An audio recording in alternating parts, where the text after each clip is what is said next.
Hola a todos, bienvenidos a este video, en el cual les voy a hablar de una monarquía que claro que ya no existe, pero que además es bastante desconocida y muy interesante. Se trata de la monarquía de Georgia. Pero antes de comenzar con la historia y después hablar de lo que son los pretendientes, les voy a aclarar súper rápido que yo les voy a estar hablando del país, no del estado que se ubica en Estados Unidos, y en realidad uno no tiene nada que ver con el otro, y es que realmente lo único que tienen en común es el nombre, pero eso solo es una coincidencia, porque de hecho tiene orígenes completamente distintos. Pero bueno, aclarado ese punto, iniciemos. Georgia es actualmente un país que se ubica en la intersección de Europa del Este y Asia Occidental, justo en el extremo oriental del Mar Negro, el cual cuenta con casi 4 millones de habitantes. Lo que antes de ser una república, fue una monarquía la cual se formó de pequeños reinos, principados y estados, que se habían establecido en esa región, y que aunque fueron conquistados por los persas, los árabes y acosados por los romanos, eventualmente se unificaron para formar el reino de Georgia, una monarquía poderosa que alcanzó su mejor momento entre los siglos X y XIII, durante los cuales tuvieron gobernantes que hicieron del reino una nación competitiva y conquistadora. El ejemplo más claro lo encontramos en la reina Tamara, conocida como la Grande, quien fue famosa por expandir su territorio de forma nunca antes vista en la historia de Georgia, así como por elevar la cultura y la educación de su país, pero sobre todo porque defendió su trono de forma tan feroz que inclusive ordenó el arresto de su primer esposo Yuri, quien conspiraba contra ella.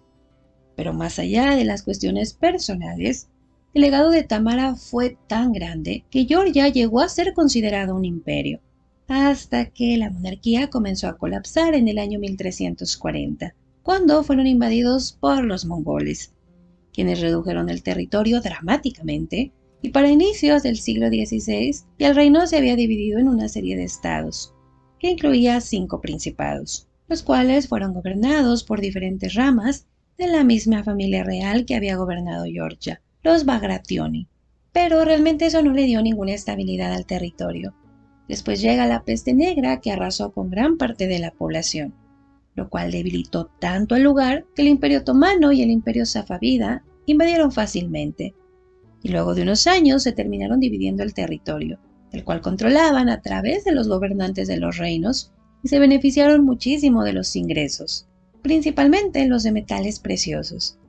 En general, en los años que siguieron, los estados tomaron diferentes caminos. Unos se unieron a otros reinos, otros se volvieron protegidos de grandes imperios y otros, muy pocos, luchaban para mantener su independencia. Y así pasaron los siglos hasta que llega el siglo XIX, momento en el que la mayor parte de lo que había sido Georgia perdió su independencia de forma definitiva cuando fueron anexados por el Imperio Ruso, quienes además persiguieron a la familia real exiliada. Pero a raíz de la Revolución Rusa de 1917, Georgia proclamó su independencia, aunque esta solo duró de 1918 a 1921, ya que más tarde fueron invadidos por el Ejército Rojo y los obligaron a incorporarse a la Unión Soviética. Los años que siguieron fueron considerados muy inestables, hasta que en el año 1953 el orden público, la paz y la economía mejoraron. Desde entonces y por poquitos años, Georgia disfrutaría de lo que era una buena calidad de vida. Y siguiendo lo que ellos creyeron era la ruta a la mejoría, el 9 de abril de 1991, poco antes de la disolución de la Unión Soviética, Georgia declaró su independencia. El 26 de mayo de 1991, eligieron a su primer presidente, pero en lugar de mejorar las cosas fueron muy mal, pues entonces inició lo que sería una época llena de pobreza e inseguridad. Crímenes como el secuestro, los asaltos y los asesinatos incrementaron dramáticamente, eso sin contar que la corrupción estaba desmedida. Y como prueba de ello estuvieron las elecciones parlamentarias de noviembre del año 2003, las cuales estuvieron tan manipuladas que dieron lugar a 20 días de protestas conocidas como la Revolución de las Rosas, lo cual no se calmó hasta que en el año 2004 fue elegido el nuevo presidente, llamado Mikhail, quien lanzó una serie de reformas, las cuales fortalecieron las capacidades militares y económicas del país. Pero mientras que al interior las cosas mejoraban, al exterior empeoraban, ya que las tensiones de Georgia y Rusia estaban en aumento, hasta que en agosto del año 2008 estalló la guerra entre Georgia y Rusia, que duró hasta el año 2010.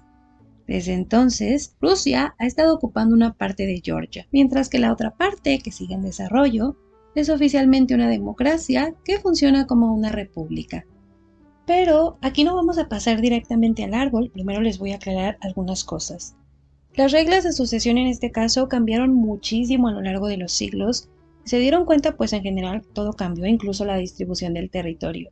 Pero durante los últimos años, básicamente ellos seguían el derecho de la primogenitura masculina. Aunque a veces las esposas influían para colocar hijos menores en el trono, o hermanos menores conspiraban y cosas así, por lo que era necesario el apoyo de la nobleza y a veces de otros imperios. Así que básicamente no hay una línea estricta que guíe la elección del siguiente monarca o no la hubo en general. Y otra cosa que tenemos que tener en cuenta es que la familia Bagrationi, que son considerados por muchos como la dinastía real más antigua de Europa, es la única familia que realmente reinó el territorio de Georgia en sus distintas formas desde el siglo VI, que es una característica bastante particular porque generalmente se daban muchos cambios de casa, eso no pasó aquí. Pero eso no quiere decir que no haya conflicto, de hecho es todo lo contrario. Y este caso es especialmente interesante y polémico, por eso es que antes de abordar al árbol, yo les voy a explicar lo que pasa. Para el año 2007, Georgia estaba experimentando un fuerte sentimiento pro monarquía. Esto a pesar de que la población no nació ni creció dentro de una monarquía, pero ellos tenían una noción muy bonita de lo que habían sido sus reyes medievales, sus reinas, y querían revivir esa independencia, esa gloria. Lo mismo que la iglesia, que tenía sus motivos claros, y algunos políticos. Pero pues el hacer la transición a una monarquía después de lo que habían vivido era muy complicado porque además de la inestabilidad, ellos tenían un problema enorme. Y es que había una disputa muy seria y muy grande entre dos ramas de la familia Bagrationi. Ramas que alegan que son la legítima, los pretendientes pues consideran que ellos tienen que ser no quienes gobiernen si es que se da otra vez la monarquía, y desde luego que ellos también tenían sus herederos, que casualmente tienen la misma edad. Y como ninguna de las ramas quería ceder, surge entonces una gran idea. Se dice que fue uno de los patriarcas de la iglesia la persona que tuvo esta idea, pero bueno, sea quien haya sido, se llega a la conclusión de que para unir fuerzas y darle peso al movimiento monárquico, ambas casas deben unirse. Y qué mejor forma de hacerlo que con un matrimonio arreglado, al puro estilo monárquico y medieval. La boda se celebró el 8 de febrero del año 2009, siendo un evento enorme, muy esperanzador, en el que Anna Bagrationi Brunzinski se casaba con David Bagrationi de Mukrani, que son los herederos de las dos ramas diferentes. Se esperaba que este matrimonio trajera lo que la monarquía necesitaba, que era un heredero, que pues uniera ambas ramas y se colocara como el indiscutible rey. Pero las cosas no salieron tan bien, y antes de cumplir un año la pareja ya se había separado en medio de rumores de infidelidad por parte de David. Las cosas iban tan mal que la pareja se divorció en agosto del año 2009. Aunque por el bien de la monarquía, de la familia y de todo eso, se reconciliaron y Ana dio a luz en Madrid a su hijo Georgi el 27 de septiembre del año 2011. Este niño materializó los sueños de la monarquía, aunque no ayudó en nada al matrimonio de sus padres. Ana y David se divorciaron de forma definitiva el 15 de diciembre del año 2013. Hasta aquí uno podría pensar que a pesar de todo, pues como ya había nacido Georgi, las cosas para la monarquía de Georgia estaban mejor que nunca. Pero la verdad es que no. Los escándalos de la pareja, la mala economía y el clima político muy complejo redujeron la popularidad del movimiento monárquico, que hoy ya no es tan fuerte.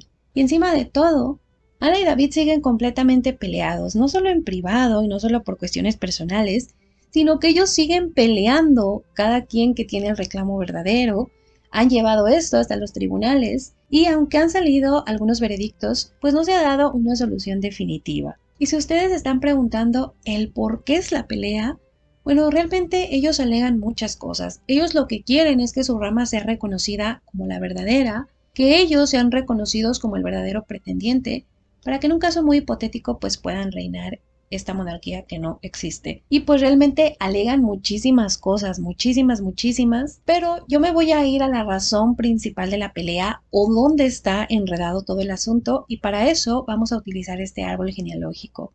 Vamos a ubicarnos en el rey Alejandro I de Georgia, quien gobernó entre el año 1386 y 1445. Me ubico aquí porque tanto David como Ana son descendientes de este rey. Digo, me puedo ir muchísimo más atrás porque la línea no se ha interrumpido desde el siglo VI, pero para no hacer más enredado el asunto me voy a ubicar aquí, que es el principal ancestro que ellos tienen en común. En este caso, Alejandro tuvo bastantes hijos. Uno de los mayores fue el príncipe Demetrio, quien incluso fue su correy, que era una práctica bastante común en esta monarquía. Pero al final es su hermano menor, Jorge VIII, quien con unas maniobras políticas se queda con la corona para él y sus descendientes y la retiene de forma definitiva. Digo, hay que tener en cuenta que a partir de aquí Georgia pues se dividió en reinos y pasaron muchas cosas, pero el punto es que los descendientes de Jorge son los que retienen la corona. Y si nosotros seguimos esta línea masculina de reyes, vamos a toparnos con el rey Jorge XII, al que algunos señalan como Jorge XIII. Él fue el último rey que tuvo Georgia como tal, aunque como una parte del territorio ya se había perdido, él en realidad solo gobernó el este de Georgia, donde se habían unido dos reinos, a lo que ya se le llamaba Georgia. El reinado de este monarca fue bastante inestable y después de su muerte el imperio ruso anexó irremediablemente el territorio.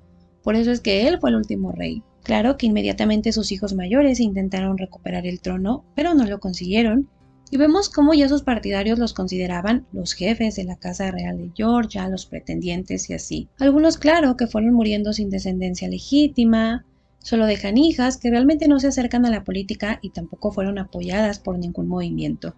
Pero pues el reclamo sigue pasando legítimamente a través del cuarto hijo del rey Jorge, que es Bagrat, cuya descendencia fue bastante perseguida por rebelarse contra el gobierno ruso. Petre, por ejemplo, fue arrestado y juzgado por cargos de actividad antisoviética. De hecho, él fue confinado en un centro mental. Pero sigamos.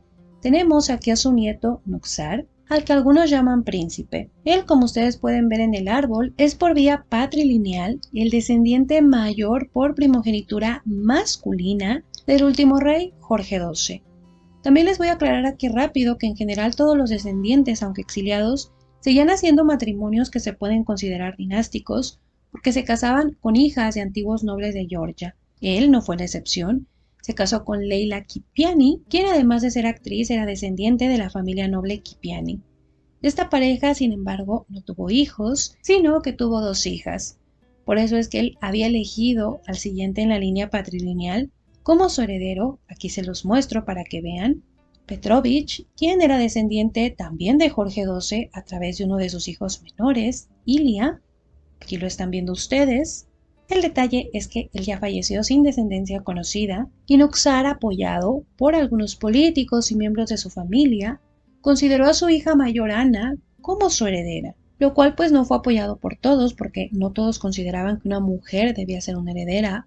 Otros sí, digo, recuerden a la reina Tamara, pero pues aquí, como pueden ver ustedes, el reclamo de Ana viene del último rey.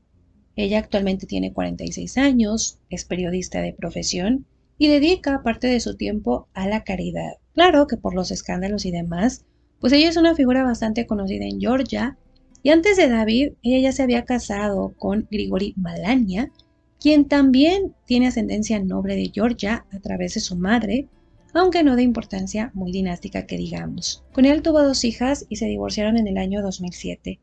Ya después es cuando viene todo lo de David y todo ese escándalo. Quien a continuación yo les voy a explicar de dónde surge David y qué es la complicación o qué es lo que se alega. Volvamos a Alejandro, que es el ancestro pues más fuerte que ellos tienen en común.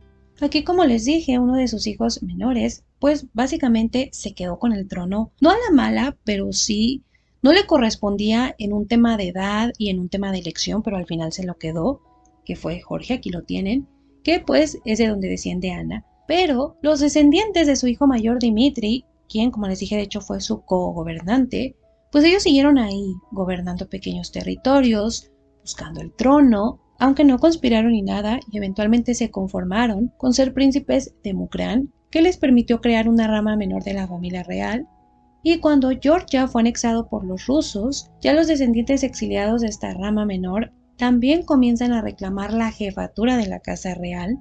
Y pues también vemos cómo, aunque algunos miembros morían sin descendencia legítima masculina, pues esta seguía pasando, ¿no? Por ejemplo, aquí tenemos a Alexander, después llegamos a Jorge, quien es una figura interesante porque él pelea contra los bolcheviques y después se tiene que instalar en España. Aquí les voy a contar rápido un caso especial que tiene él. Y es que una de sus hijas, llamada Leónida, se casó con el gran duque Vladimir, quien mantuvo el reclamo al trono ruso por mucho tiempo porque era descendiente del zar Nicolás I. Si ustedes todavía no lo han visto, pues pueden checar aquí el árbol de Rusia para que vean la conexión.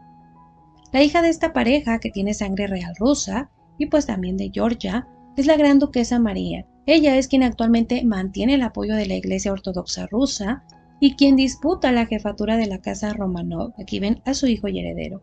Pero volvamos a lo que tiene que ver con Georgia. Aquí pueden ver ustedes que la línea de herederos legítimos nunca se interrumpe. Aquí tenemos a Irakli, quien hace varios matrimonios y les voy a comentar rápidamente de uno, que fue con la infanta María de las Mercedes. Ella era sobrina materna del rey Alfonso XIII de España, por lo que en su hijo se unen nuevamente dos casas reales, en este caso la española y la de Georgia. Bagrat ya falleció, pero deja a su hijo y heredero Juan, quien se considera a sí mismo príncipe de Georgia. Él se considera parte de la familia real de Georgia y de hecho celebró un matrimonio al estilo real de ese país y todo. Así que pues aquí también podemos considerarlo a él, ¿no? Un candidato, aunque pues vamos a ver ahorita cómo él está por detrás del candidato principal de esta rama, que es David. Porque si nos fijamos, pues el hijo mayor de Irakli fue Jorge, quien de hecho fue considerado jefe de la casa y pretendiente al trono. Él se casa también con una española, con María de las Mercedes Sornosa, y pues ellos son los padres del pretendiente David, quien, les aclaro rápido también, tiene un hermano mayor que reside mayormente en España, pero ese hermano no se mete en esta onda de los reclamos, más bien se lo ha dejado a David, aunque David no es el mayor, pues de los hijos de su padre, pero aún así pues es quien tiene el reclamo. Y pues ahí está, a resumidas cuentas, David lo que alega es que él tiene más derecho porque él desciende de uno de los hijos mayores de lo que fue el rey Alejandro I de Georgia, mientras que Ana desciende del último rey de Georgia. Ambos descienden por vía masculina y por vía legítima, solo que uno del último rey y uno de un rey más antiguo. Y pues hay quienes consideran que David tiene razón porque saben viene del hijo mayor. Hay otros que consideran que tiene que ser Ana porque es descendiente del último rey, que generalmente es lo que se considera. Pero pues aquí es bien complejo porque, como les dije al inicio, las reglas de sucesión no estaban así muy bien definidas. Este lugar tuvo muchos cambios, tuvo muchas transiciones complicadas. Y pues realmente ellos han llevado esto demasiado lejos. Digo, están peleando en los tribunales. Incluso han llegado a pedir que se exhumen los cuerpos de algunos reyes medievales y cosas así. Así es que la disputa realmente pues no parece resolverse. Digo, yo personalmente no le veo razón de ser. No nada más porque la monarquía ya no existe, sino porque además pues es obvio que ya no importa. Digo, tienen a su hijo, que al final de cuentas si es que la monarquía se llegara a restaurar, que ahorita no lo parece, pero si se diese el caso, pues ese niño va a tener el reclamo indiscutible, porque ahí se juntan los dos, pero pues ellos insisten en seguir peleando. Y pues antes de terminar el video ya nada más les aclaro que claro que es posible que haya otros descendientes, ¿no?, que estén por ahí perdidos, que no quieran salir a reclamar. Digo, son David y Ana los que traen este pleito, porque pues hay muchos huecos en el árbol genealógico, ¿no?, de algunos hijos que por ahí cuando se van todos al exilio, como fueron perseguidos, pues viven ya más en el anonimato. No se sabe si murieron jóvenes, no se sabe si tuvieron hijos legítimos. Entonces pues están esos huecos, pero como les digo, pues nadie más ha salido. También, bueno, como ustedes pudieron observar, yo en el árbol no me metí con la relación de las esposas, que también algunas estaban conectadas familiarmente, porque si hubiese hecho mucho más complejo, traté de hacerlo simple. Digo, de por sí está un poco enredada la situación, pero pues ahí está, chicos, realmente la situación con Georgia, que es una monarquía bastante desconocida. También es muy antigua y fue una monarquía muy fuerte, que desgraciadamente pues pasa por muchas circunstancias muy desafortunadas, y pues al final de cuentas tiene una historia muy bonita. Pero pues eso es lo que les puedo platicar en esta ocasión. Ustedes ya saben que si quieren el árbol lo encuentran en Instagram, en Facebook. Me lo pueden pedir en PDF, solamente escríbanme su correo a mi Instagram y yo se los mando. Y pues eso es todo de mi parte. Yo espero que les haya gustado el video y muchísimas gracias.